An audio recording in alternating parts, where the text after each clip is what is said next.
Passionate कोई है और वो समझता है कि मैं पैशनेट होने के साथ साथ सक्सेसफुल बिजनेसमैन बन सकता हूँ, उसमें कैपिटल का इन्वॉल्व होना कितना ज़रूरी है? कैपिटल नहीं है तो सिर्फ पैशन कितना काम करेगा? यार to some extent I agree with you. इसमें भी दो जवाब है। एक पाकिस्तानी जवाब है, क्योंकि Pakistani business environment is quite different, और एक इंटरनेशनल जवाब है। ठीक है। पाकिस्तानी जवाब ये है कि अगर पाकिस्तान में किसी भी बिजनेस का कंपैरिजन पूरी दुनिया के बिजनेस से करें, तो जो इंसान की बेसिक नीड्स है, जिसको मेस्लो हायरार्की ऑफ नीड्स कहते हैं, मेस्लो हायरार्की ऑफ नीड एक पिरामिड है साइकोलॉजिकल। वो कहता है सबसे निचले लेवल पे बेसिक नीड्स है आपकी फूड, सेक्स, पानी, दोस्ती यारी, ये सबसे निचले लेवल पे है। फिर उससे एक ऊपर लेवल आता है, फिर आपको ब्रांडिंग चाहिए, फिर आपको और एक ऊपर लेवल पे जाते हैं, फिर आपको प्रेस्टीज चाहिए, उससे ऊपर आपको रिकग्निशन चाहिए। तो जैसे जैसे हायरार्की में आप ऊपर मूव करते हैं, वैसे वैसे आपकी वॉल्यूम थोड़ी होती जाती है। ठीक है।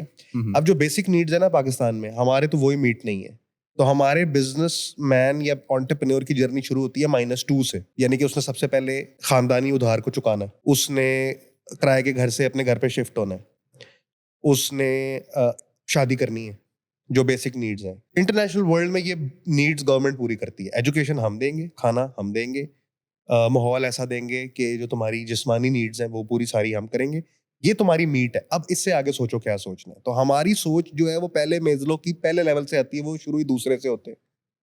बात समझ रहे हैं? तो एक तो ये फर्क है मेनली। दूसरा ये है कि ओवरऑल माहौल में जहाँ पे कैश ग्रैब की या लालच की सिचुएशन बनी हुई है, वो इसी वजह से है ना, क्योंकि बेसिक नीड्स मैट नहीं है। तो पाकिस्तान में एक बिजनेस की यूएसपी ये होगी कि सच बोलने वाला बंदा ही, ये बंदा जो पैसे लेता है उसका काम कर देता है, ये बंदा अगर पैसे बच जाए वापस कर देता है। तो ईमानदारी ही एक यूएसपी है।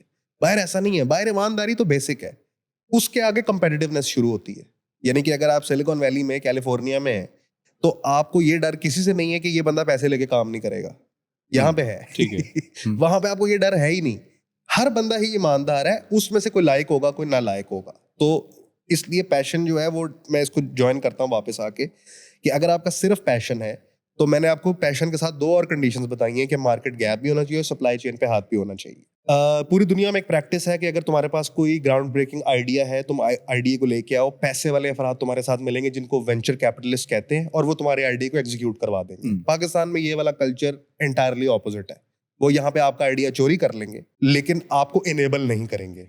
तो नो डाउट कि पाकिस्तान में पैशन तभी सक्सेसफुल है जब उसके साथ कैपिटल जुड़ा हुआ हो, लेकिन मसला ये कि वो कैपिटल भी आपने ही बनाना है। अब अगर आप सिल्वर स्पून के साथ पैदा हुए हैं, तो आपको वो कैपिटल प्लेट में मिलेगा, और अगर आप नल्ले हैं, यानी कि आप एक लोअर मिडिल क्लास नल्ले में बात करो, आपके पास कैपिटल नहीं पड़ा हुआ, अगर फॉर एग्जांपल ऐसी बात है, तो वो कैपिटल आपको जोड़ना पड़ेगा। विच मीन्स कि ऑन एन एवरेज अगर एक यूएस का आईटी का एक्सपर्ट सेम एबिलिटी वाला, जिस पाकिस्तान में एक बंदा है उसकी भी सेम एबिलिटी है, यूएस में एक बंदा है उसकी भी सेम एबिलिटी है, अगर यूएस वाला बंदा 3 साल में सक्सेसफुल होगा, तो पाकिस्तान वाला 10 साल में सक्सेसफुल होगा। हो वो भी जाएगा, बट टाइम ज्यादा लगेगा।